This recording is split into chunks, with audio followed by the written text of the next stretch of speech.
Stephen A., the hardest working man in show business, on vacation, but still working the story. You talked to Dwight Howard. What did he tell you? I spoke to him. I got off the phone with him approximately 15 minutes ago. He's quite disgusted because of the reports indicating that he's been flip-flopping. He was steadfast and resolute in his communication to me. He has decided to become a member of the Houston Rockets. He wanted to make it very, very clear that there is no flip-flopping. There's nothing to contemplate any longer. He has spoken to Mitch Kupchak. He informed him directly that he was not coming back to the Los Angeles Lakers. He has spoken to the Houston Rockets and informed them that he is coming to Houston to play with James Harden, for Kevin McHale, and for the Houston Rockets organization. And even though he acknowledged that to some degree near the last night and this morning, there was some apprehension because he thought about that additional $30 million that was on the table for him to go to the Los Angeles Lakers. In the end, his decision is final. It's firm. He will be a member of the Houston Rockets, so there's no reason for anybody to be wondering whether or not this is another scenario, whether he can't make up his mind. He has made up his mind, and people need to stop saying that, according to the words of Dwight Howard. And to be fair, it's been a 5-hour flurry of tweets. It started about 5:30, and we didn't hear from Dwight. Even the Rockets said we didn't hear from Dwight, so it didn't come from either of them. But again, you heard from the man himself. Did he tell you anything else? What was his tone of voice? How did he sound to you? Well, he's ticked off because, one of the things that he's been fighting, he knows what kind of situation he put himself in by electing to opt in with his contract with the Orlando Magic a couple of seasons ago. And the last thing that he wants to be perceived as doing is duplicating that kind of behavior. That's point number one. Point number two, while he gave it a lot of thought and what have you and wants to show the due deference and respect to the Los Angeles Lakers, he wants to make it very, very clear that he's very comfortable with the decision to become a member of the Houston Rockets. That's point number two. Point number three, while he sits there and he looks at the Los Angeles Lakers, respect what they stand for, and, of course, loves the $30 million extra that's on the table, he's unapologetic about the fact that, he wanted Phil Jackson. They didn't give him Phil Jackson. He had issues with Mike D'Antoni to some degree, not personally, but in terms of style of play and what have you. And those are things that shouldn't be summarily ignored.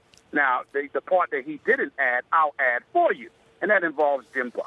This is the man that runs the Lakers operations. This is the man that Mitch Kupchak answers to. This is the man that ignored Kobe Bryant when Kobe Bryant wanted Brian Shaw instead of Mike Brown. This is the man that ignored Dwight Howard when Dwight Howard wanted Phil Jackson instead of Mike D'Antoni. This is the guy that made sure that he had everybody within the organization standing by Mike D'Antoni as the head coach with Dwight Howard approaching free agency, knowing that Dwight Howard wanted Phil Jackson. On top of it all, fresh off of telling Dwight Howard that he was the future of the franchise because Kobe Bryant's days were relatively limited because he had 17 years in the NBA.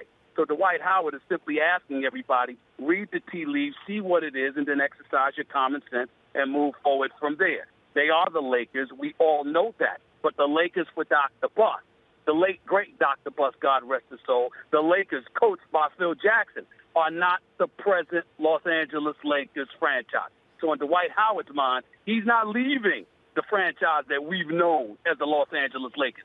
He's going to be a Houston Rocket because the Lakers organization we once knew and loved under the greatness of Dr. Buss and the leadership of Phil Jackson and beyond doesn't appear to be the same case. That's really what this all comes down to. Wow. Well, the Rockets posted up a league-low 4% of their plays last year, Stephen A. They averaged a league-worst 3.5 points per post-up plays. Why Houston in the end? Why not Dallas? Why not try to work something maybe with Golden State? Why is this the best fit for Dwight Howard, and are they a legitimate Western Conference heavyweight now? Well, first of all, your superstar in the Dallas Mavericks is Dirk Nowitzki. As far as I'm concerned, the only thing they have going for them is a vibrant owner in Mark Cuban, an exceptional coach in Rick Carlisle, and a bunch of players whose names we can barely remember outside of Dirk Nowitzki. Erase Dallas. When it comes to the Golden State Warriors, obviously they were incredibly appealing because of Steph Curry, because of Klay Thompson, because of Harrison Barnes, and obviously Mark Jackson. But it's a couple of things. Number one, exercising the option year of Mark Jackson's contract is entirely different than giving him a contract extension and showing a level of support that his reputation and his production has validated, to be quite honest with you. And the other flip side to it is that it would require a sign and trade deal. You'd have to trade Andrew Bogut in the final year of his contract, along with Klay Thompson or Harrison Barnes, just to have room for Dwight Howard. Why go through all of that when you can simply go to Houston, play with James Harden, get coached by arguably the greatest power forward ever in Kevin McHale, not to mention get tutored by one of the greatest centers ever in Akeem Olajuwon. This is something that Dwight Howard was raving about when he and I spoke about 15, 20 minutes ago. He kept mentioning the name Kevin McHale along with Akeem the Dream Olajuwon and said, who has that to offer him, along with the fact that he kind of views himself and the combination of himself with James Harden, potentially down the road anyway, as a second coming of Shaq and Kobe. All of those things have something to do with why he chose Houston. But in the end, it comes down to this. You're the franchise guy in the making. You're the heir apparent to the Kobe Bryant era. The Lakers have told you this, but ignored the coach you wanted, ignored the style of play you wanted, and then according to my sources close to Dwight Howard, because he wasn't the one who told me this, when D'Antoni and Kobe and Steve Nash and all of those guys showed up to speak to Dwight Howard, Mike D'Antoni sat in the room and barely said a single word to Dwight Howard. I don't know about y'all, but if you're the coach and you want a franchise-caliber big man to come and remain and continue to play for you, it might behoove you to conduct a conversation with him. And according to what Dwight Howard is telling his confidant, that never happened with Mike D'Antoni. The combination of all of those things spelled doom for the Lakers, who, by the way, now lose arguably the best big man in the game for absolutely nothing. You didn't trade him before the trading deadline expired. You didn't work out a sign and trade. So you lost a dude that walks around averaging 18 and 12 and when healthy is recognized as the best big man in the game for absolutely nothing. Welcome, Laker Nation, to the era of Jim Buss.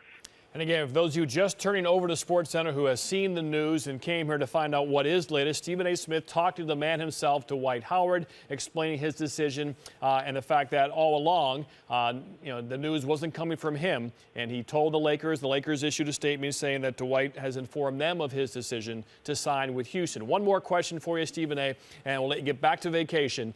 There's been reports on Josh Smith also coming to Houston as well. If that's the case, where do you put them in your Western Conference power rankings, the Houston Rockets? Well, I don't know.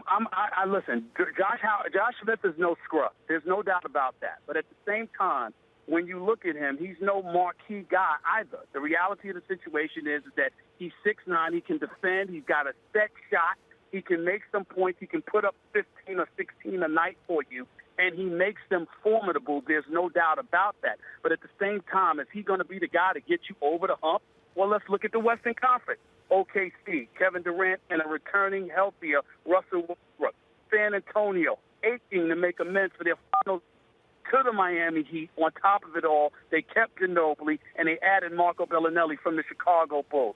The Clippers, not only do they have Doc Rivers, but they also improved their perimeter play because they got a sharpshooter in J.J. Redick, who's exceptional with moving it without the ball, not to mention Jared Dudley, who shoots 40% career-wise from three-point range to add to Chris Paul with Blake Griffin, with DeAndre Jordan. I'm sorry, but I don't see Houston as a lock per se to be the elite team in the Western Conference. They'll have a say. They can make some noise. They can even win. But are they the favorites out of the Western Conference coming in the next season? I'm not going that far. I've got to see how they play together before I'm willing to go that far.